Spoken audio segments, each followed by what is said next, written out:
Power. So personal power, positions of power. Black people can't be racist because they've never had power. I want to understand that. Um, Communism or socialism is for infants, children, and pets, but adults prefer to self-determine. You've been saying that we've all been dealing with the fact that it's increasingly more difficult to self-determine.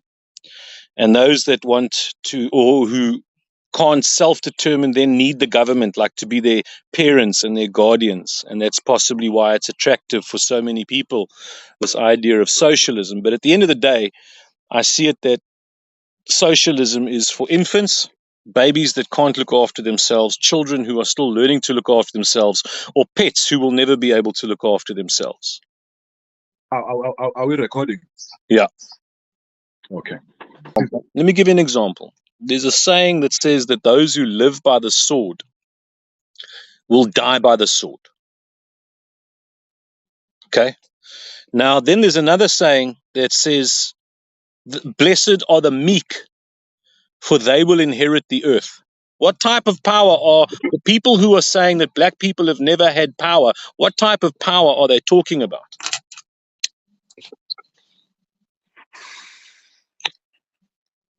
You know, I'm intrigued by the term you used. I mean, I've heard this before, that you've used this word of having the sword and just not drawing it. That power. But I'm also aware of how much of my desires,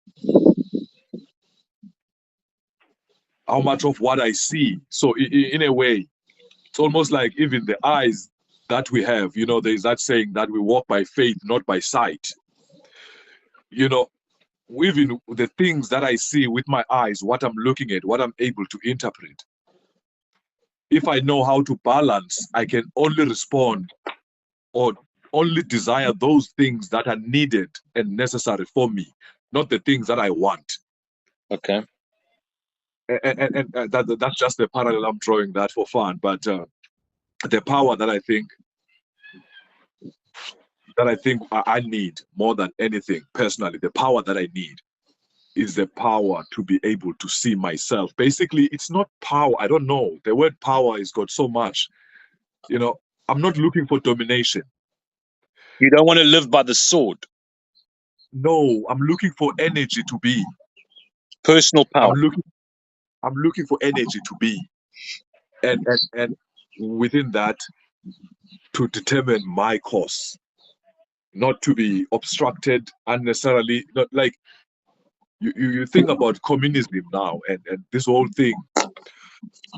You know, we want individual power. We want individual power, but we are in this society. We are in this society, and like, how much of a king do you want to rule over you? Mm.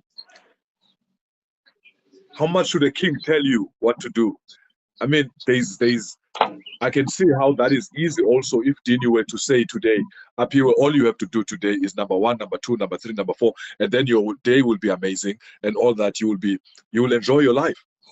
And that will be so easy for me compared to what I need to do now. I need to think about it. I need to navigate myself and find out what it is that I want in any given day. And so that is difficult. That is difficult.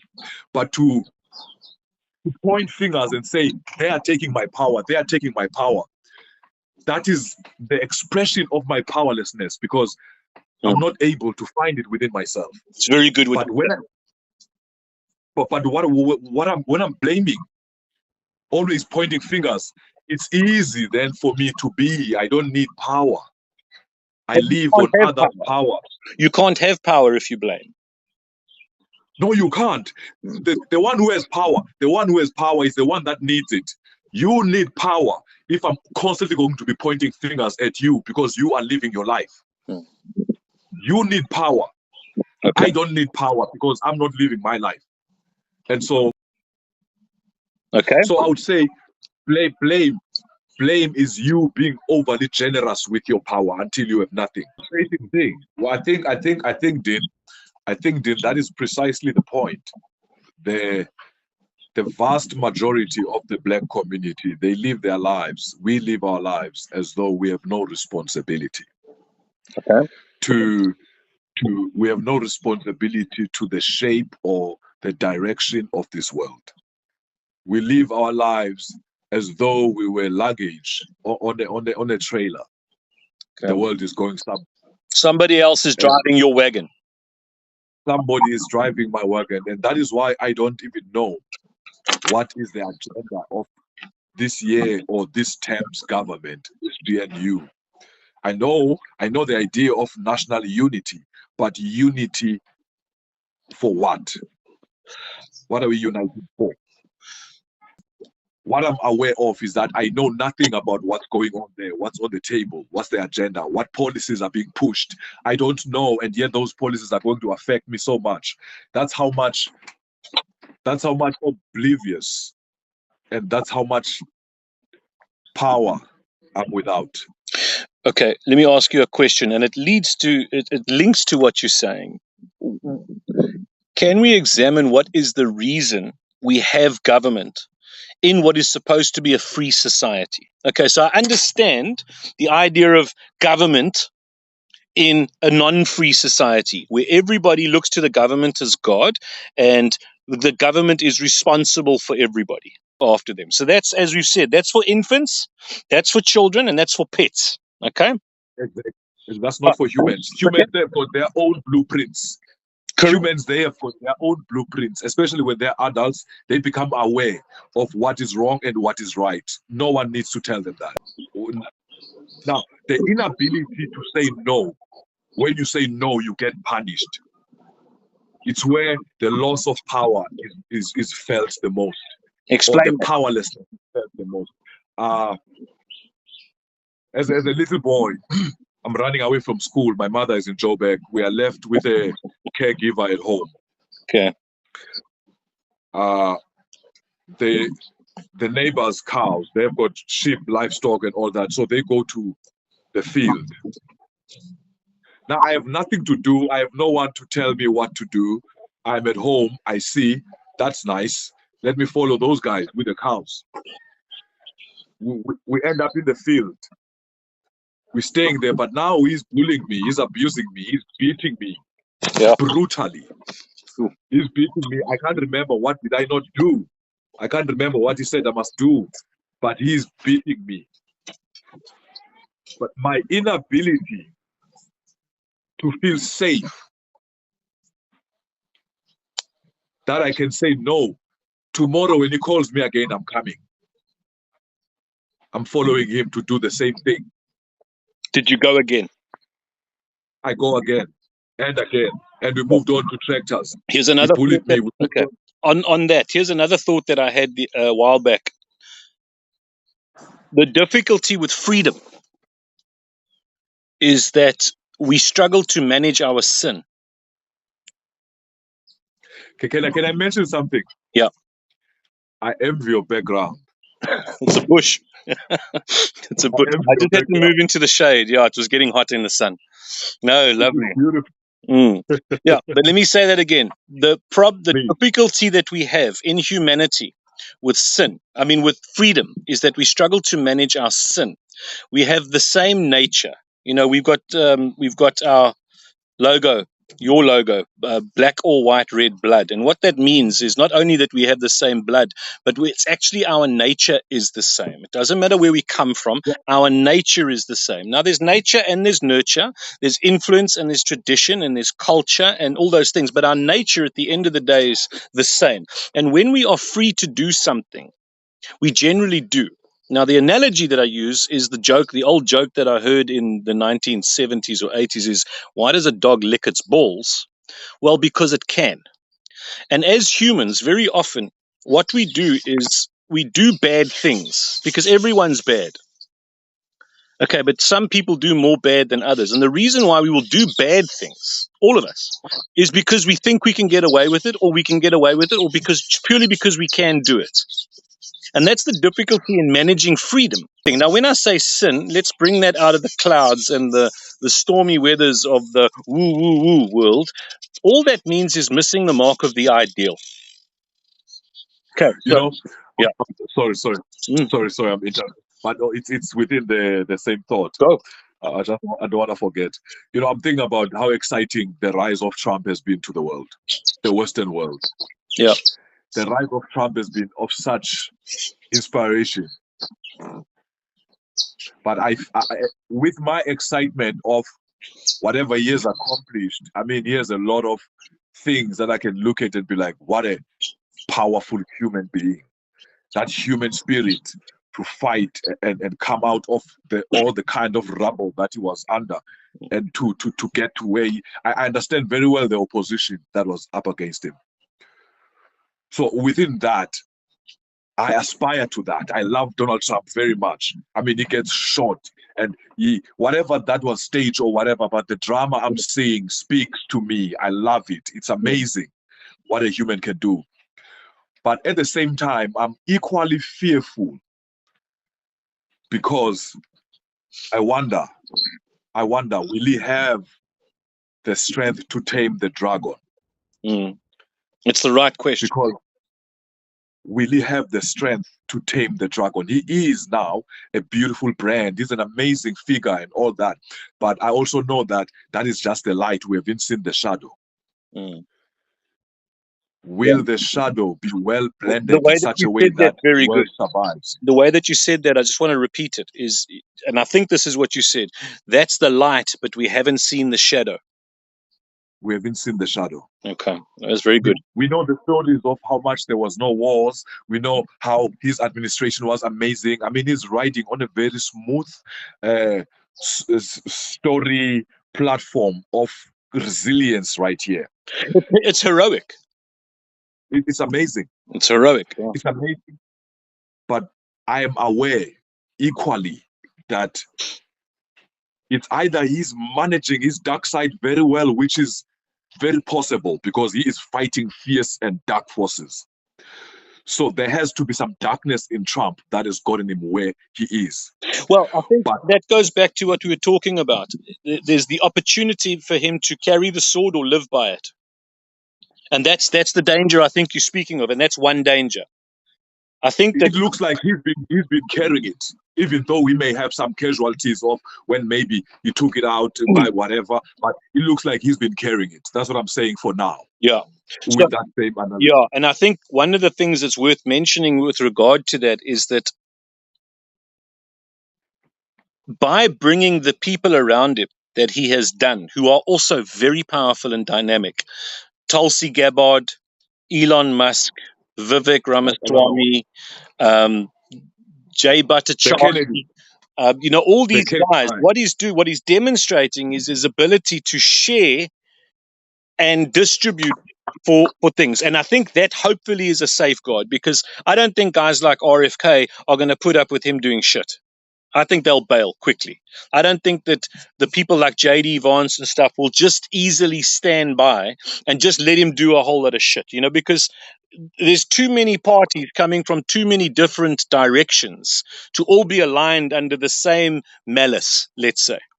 So I think that is essentially a safeguard, but I think it's the right thing is how does he, what is the word, regulate his shadow? Because we should all have a shadow. Okay, that dark side is needed in all of us because it's a dangerous world. We all have a shadow. We all have a shadow. We are without power when we have not managed to integrate our shadow with the light. Integrating the shadow is the word. That's correct. It's integration of the shadow. It's not the expulsion of the shadow. It's the integration of the shadow. The second element is dangerous, is that he might have won the election. He hasn't yet beaten his enemies. I think what we have not seen is the retaliation of his enemies. We've seen him beat his enemies, but we haven't seen the response of the enemies to the beating. The battle might have been won to get the election, but the war is not over. And there's two aspects: is how is he going to fight the war? Is it going to be a just war in terms of taking things on, and then how successful is it going to be in another way? I mean, it's very exciting potentially, but it's also very nerve-wracking, because it does mean the potential change of the direction that the world's going in. And it's a multifaceted war. It's a domestic war, and it's an international in every front. And somewhere, I mean, prayers be sent to Trump. Let's unpack something here. So the point of an institution is to serve. Okay, so let's go back a step. So the baby can't breathe. Doctor has to help the baby breathe. Then the baby can't find the boob because it's just so useless. And then it can find the boob, but it doesn't know how to latch on. Then it latches on and it can't burp itself, so it needs to be burped. Okay. Now all the time it's learning, and then it can't wipe its bum. Okay, so it shits itself and it can't even wipe its own bum. Then it takes a couple of years, and now maybe it starts not peeing in nappies anymore, and you start giving it a spoon. It's not just on the boob, and eventually one day it's holding the spoon and sticking food in its face and up its nose, but eventually it can feed itself. What the point of all of that is that so that it can self-determine in order to participate in the family, in the community, and in society, and that's in service. You can't have a community unless you're sacrificing aspects of yourself, and everybody else is sacrificing aspects of themselves in order to have the greater good. So you hold. And you can't see yourself. You can't see yourself also without them. Correct. Isolation is a problem. Okay, so everyone's serving. So that's the point of an establishment. So where was I going with this? All right. So carry on wherever it's going. It's a community. So the point of the establishment is to serve others. Often what we see is that the establishment corrupts itself because the service element is the responsibility. With the responsibility comes the authority. What I often see is that like in government, for example, as an example, there's many places, but in the government, what happens is they neglect the responsibility because there's no accountability. And they end up getting the people must now serve the government. So we'll look after you, but you've got to do what we say. So there's this whole universal or unconditional basic income. The danger with that is, if you're going to take money from the devil, you have to give the devil his due. And it means that if you're going to get an unconditional basic income, you are either an infant, a child, or a pet. And you're subject to the rules, terms, and conditions. So it might be unconditional in the fact that you don't have to do anything to earn the money from a work perspective, but you do have to behave or you don't get it. And that's not self-determination. So what happened is that the people who are then being paid by the institution have to serve the institution, but the purpose of the institution is to serve the people. We're going everywhere. Like, it's so intertwined. It's so one. It's so interwoven what we're talking about. So we're touching on a lot of things. Maybe someone who's viewing or listening might not understand, but hopefully we might have a journey where we can really unpack this, what it is that we are alluding to or what we are trying to discover here. But as you were talking, I just thought of the masculine energy. I was thinking about the man, and I recently did this practice because I was struggling with my own daughter. So just wanting to see me, so I understand what it is that is busy with this girl, with this child. Yeah. And so looking at me, Dean, I saw that my negative traits, I wrote about 7 of them. I wrote control, abusive, violent, lustful, power hungry, prideful, selfish. I'm a taker. These are the things I hate about me. That's pretty. These are the things I hate. It's pretty hard. Yeah, that's the reality. It's me. These are the things I'm trying to balance and not let the world be affected by them. But I know I carry them. That's why I speak openly that I'm an ex-con. I've been in prison. I've broken the law of this land multiple times. I've done lots of things that this world says don't do. I'm not saying whether they were right or wrong, but I'm just saying I carry this tendency of wanting to take things without being given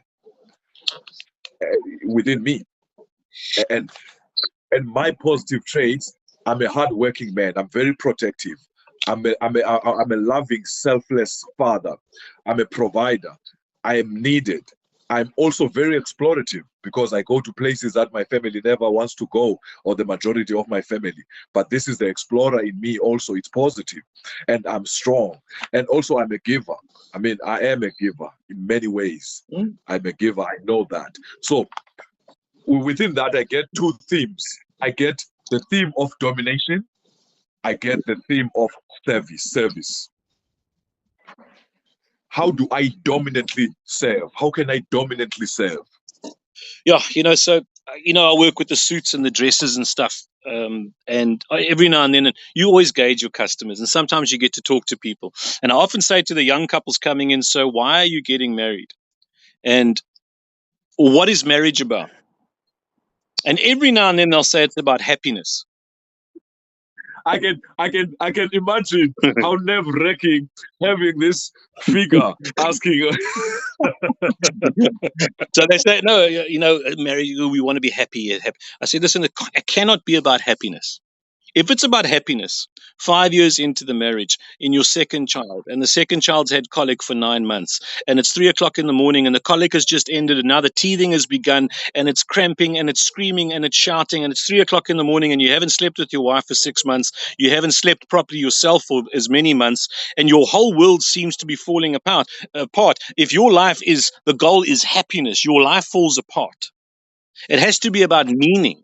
It has to be you understand the privilege that if there's nothing else that you can do except be with that child while it's screaming, even so that your wife can sleep, that then gives you meaning. And then your life becomes valuable.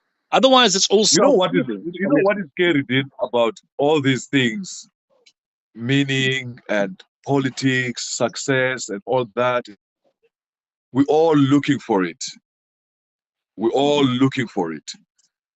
But what we don't want to embrace is the fact that what we are actually saying we are looking for the skill and the ability to dance with pain.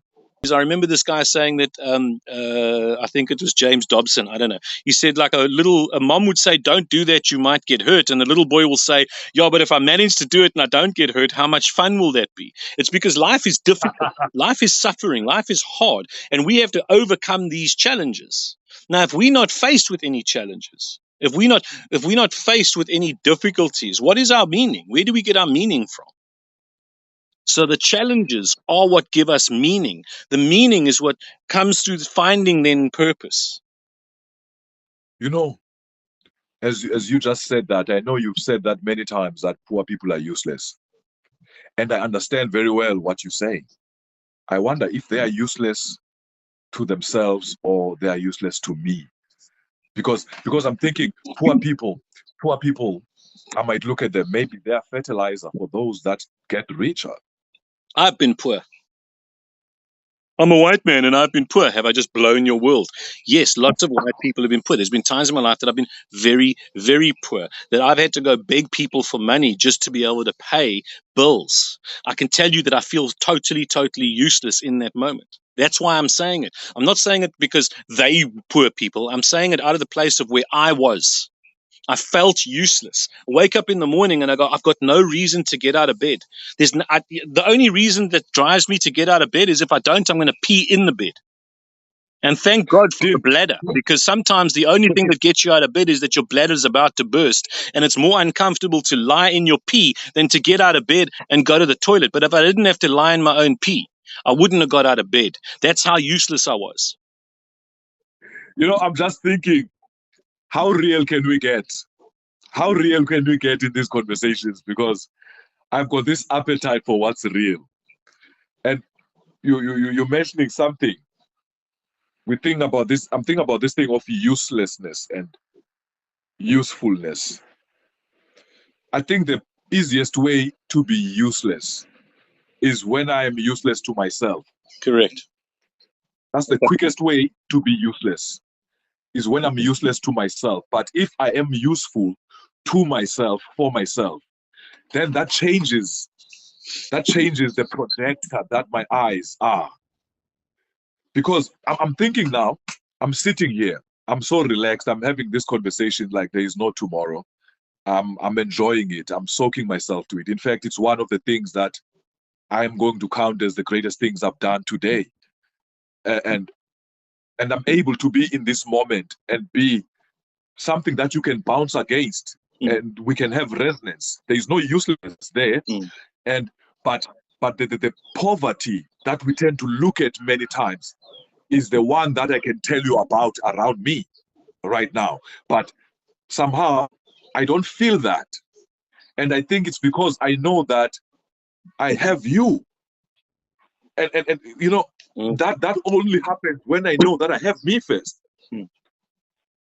Because what do I have you for if I don't even have myself? Mm. You know, so it's this whole thing. worse than useless. Useless is the starting point, but it's much worse than that, because there's only two Yes. ways to go from useless, down or up. Because useless isn't a permanent place. Useless is not a permanent place. It can get better or it can get worse. There's no other option. So when the person in the place of uselessness becomes resentful after blaming, not accepting responsibility, anything becomes justified.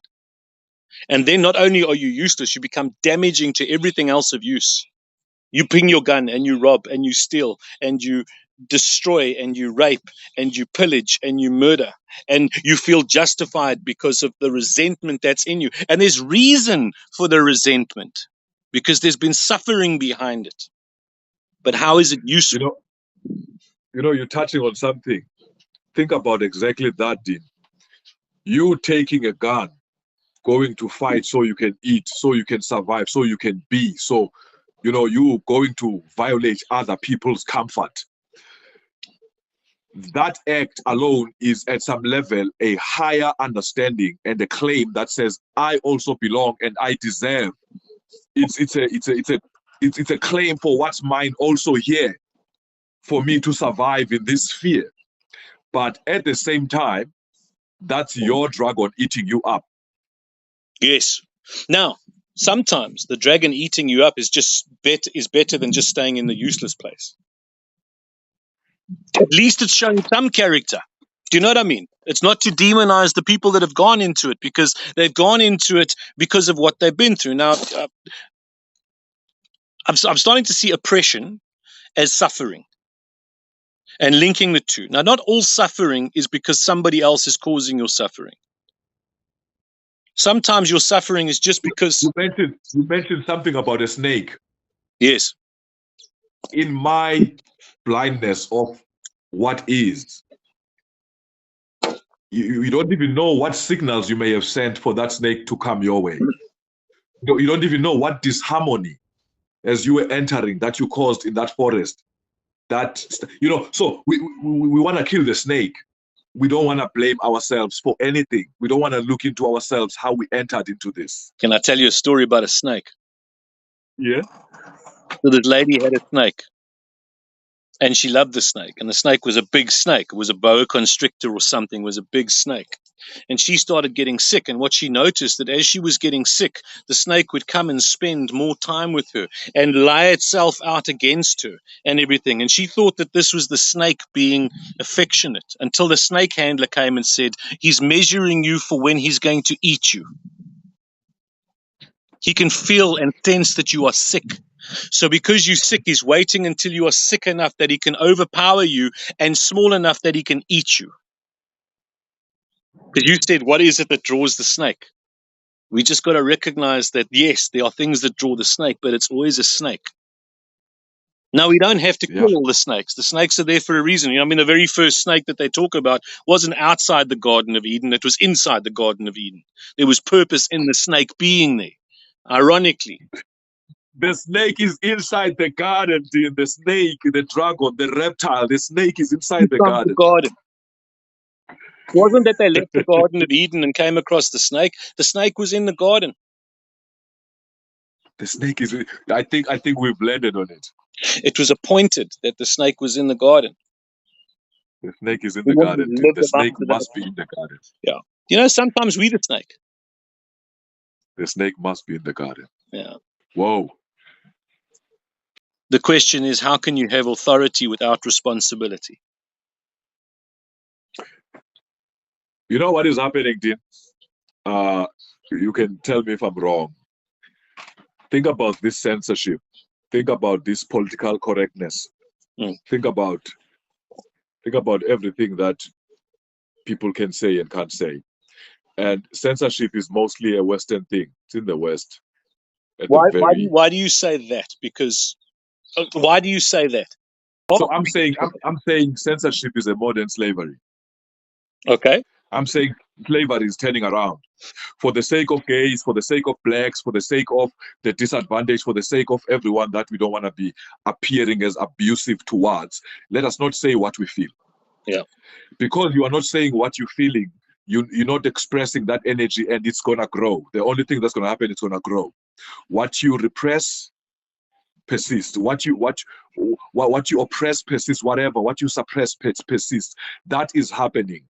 That's why I've been so much into this idea of Bob, because one of the things I want to do, I don't want to be involved in a world with a regime with people that are claiming their power while they take power from others. Because power is not in somebody, power is not in anybody. You don't have to go and get it from anyone. Power is not something that can be handed to you. So this idea of now, in fact, even in South Africa, you look at how voiceless most white people are. Now, that is said at many levels, because the people who have run this thing are not speaking. The people who understand these institutions that we are trying to run, they are not speaking. They are not being given a credible platform to speak. You're saying that the white people are not speaking. They've never spoken. In the Yeah. apartheid years, we didn't speak either. We didn't speak out against apartheid on the whole. Why? Well, because it was illegal to speak out against it. You would go to jail. Fair enough. Is that the way that we want to go back to? They're lying to us. They are trying to make us believe that legislations and laws passed are going to change our realities. What I'm saying is, especially with the relationships that we are needing to have with one another, it's not going to be a process. The government might help by locking us up in one room, maybe, but a real unity is going to happen when I decide to face the fearful Dean and begin to just be in the presence of the fearful Dean. I'm saying that because you white, I'm black. It still happens that now, if somebody can walk in now at my door now, and see who I'm having a conversation with, so relaxed, so joyously, all of a sudden, even their view of me will change. This is how this stuff is powerful, man. Even their view of me. Would you be a coconut? Well, not really, Dean. Not really. Yes, I would be a coconut. But there's some expensiveness to it. I mean, a coconut is more expensive than the apple, if we mean that way. So it's not a coconutness that I resent. It's that affirming thing that, whoa, you're talking to a white man while we are scared of them, while we want jobs from them. Why don't you ask him whether he doesn't have a peace job for me and all that? So in a way, Dean, you don't even see this as a white community. In a way, when we look at you, we see prey, but we have survival ways of getting that which we want of you. I don't see black people begging black people.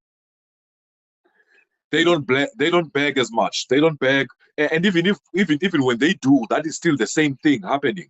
Because, I mean, if I'm to think, how am I gonna mess up with Dean's mind so he can give me this? How different is that from me feasting on him?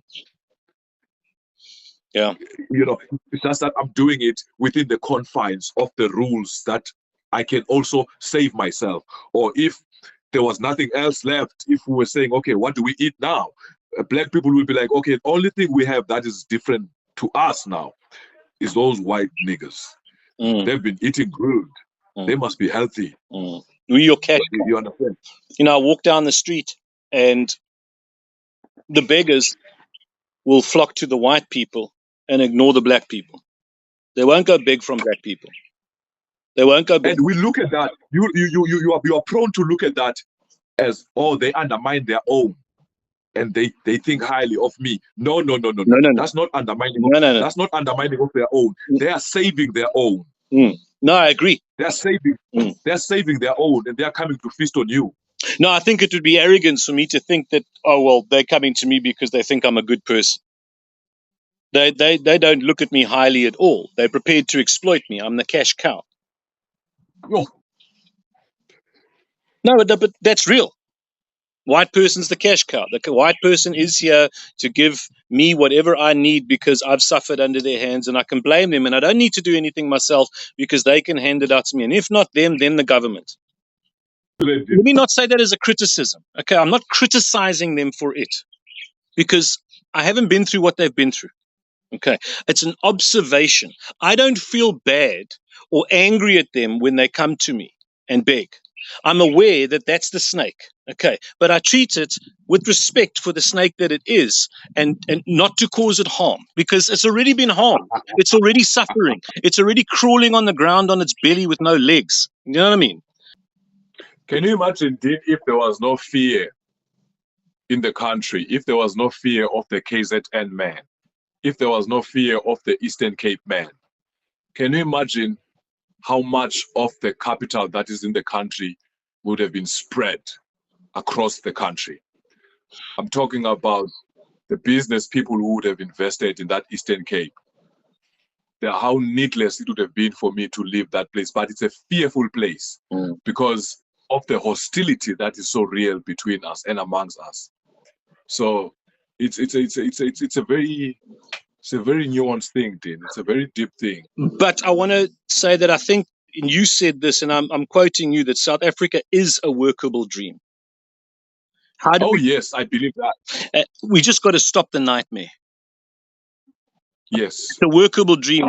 We have to end the nightmare. South Africa is a workable dream as long as capable and competent men and women avail themselves as options.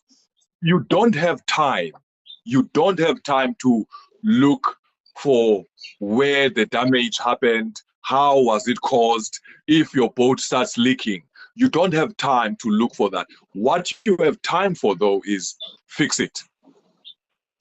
That's what you have time for. Fix it, or otherwise your boat will capsulate. For here, Dean, for where we are, given, now I'm being brutal, given the fact that so many, I'm going to say so many black people, but it's not only black people, but it's also that the fact that so many people in general, they are disconnected. When they are talking to each other, they are not even able to hear what the other person is saying. We all play our own stories from the words we hear. There's so much misunderstanding. Our filters are very different. Yes. We're using the same words, but dictionaries are different. Yes. Yeah, understanding of the words. Yeah. You know, Dean, one of the things I enjoyed for the longest time, without understanding what it is, was to look at two white people having a conversation. They're always robust. They're engaged. It's like, even if I'm hearing the conversation, I may be hearing what you guys are talking about, but I can see clearly that our levels of understanding of what we're talking about here is totally different. So there's something in us. There's something in us, I think, that is blocking us from enjoying all the dimensions that are available to us. Because, you know, it's only recent that I noticed myself coming forward in conversation. It's only recent that I noticed that there's some coherence also in my thoughts. So I'm saying I'm attributing this to the journey of having met Dean, having met Isaac, having met all these, these differences, even though they were, when I'm talking to black people, I'm connected. I know there is something. I know how they hear me. There is that. And then I come to you. There is your culture. There is everything that I'm speaking to. There is all the mirrors that you look at life with. So that also confuses me because I'm looking at all of that. Also, I don't fully know you. I don't understand you. I'm mistrusting of you. But the more I'm comfortable around you, the more I'm able to access the resources, the meanness to bring to you. Because now I know that I'm safe. I mean, this is not my judge. This man is not here to judge me. This man is not here to harm me. And I'm understanding that in a way you're becoming family in a very strange way because, my scare has turned into something else. Like I can remember that I've been spoken to Dean now for a while, and it's something that bothers me. And that's something that couldn't have been imaginable in the beginning when we met. That's not something that we could have imagined. I feel the same. In the initial engagements with you, I think we both felt that the same barriers. I think it's natural, but as you say, as we spent more and more time together and spoken more and more, I also feel a lot more comfortable. And learnt a lot from you. A lot. There's a number of things you said that I quote. A number of things. So don't And much of my language, that much of my language also, I've taken a lot of your words. That make me sound very smart. I've taken yours too. So it's not a one-way street. I'm very grateful for the relationship that we have. And with that, let me just make it even more heavier and say, I'm grateful that we are here on earth at the same time, sharing this, trying to decrypt this. We'll talk again, and let's give value and reason to the fact that we've met. Let's do more. Let's do that. Somehow do more. Yeah.